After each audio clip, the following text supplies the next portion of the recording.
This is Ben. And this is Bernie. Bernie helps Ben to properly start up a fire in an Austroflamm wood burner. So which materials are actually needed to prepare a neat fire? First of all, wood of course. Best are small pieces of wood for ignition and larger logs for putting more wood on the fire.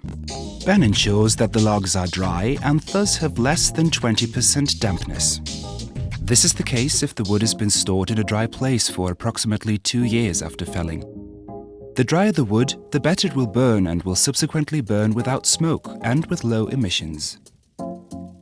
Moreover, a fire also needs enough oxygen. That's why Ben turns and pushes the air knob to the maximum position before igniting the fire.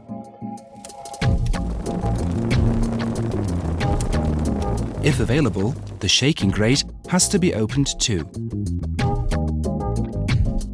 Ben prepares the first layer by placing 1/3 hardwood logs and on top 2/3 of kindling into the firebox.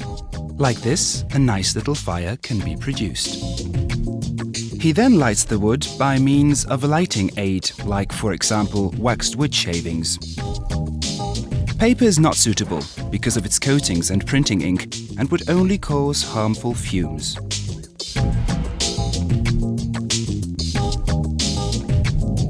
As soon as there are only embers left in the firebox, you can start reloading more wood. Ben makes sure that the air knob is on the maximum position again before he carefully opens the stove door. He then places some more hardwood logs on the embers and closes the door again. The logs will ignite by themselves. As soon as the flames have burned off all soot from the firebox lining, the air knob can be readjusted. It's best to try and observe for yourself how the fire reacts. If the flame tips are black or if the flames are blue, the fire does not get enough oxygen. Please note, a clean combustion is visible. It shows by a clean glass, a white firebox lining, and the color of the flames.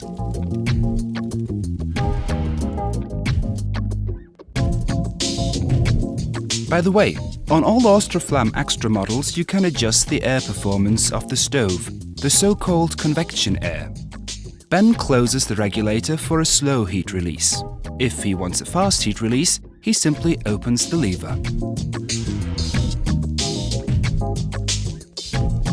The disposal of ashes is convenient and tidy. For stoves with a grate and ashbox solution, Ben lifts up the grate with the supplied hook, places the lid on the ash box and locks it. When reinserting the box, Ben takes care to place the cut out towards the air flap. If the stove has an ash drawer instead of an ash box, he will close the grate first. Then simply pull out the ash drawer.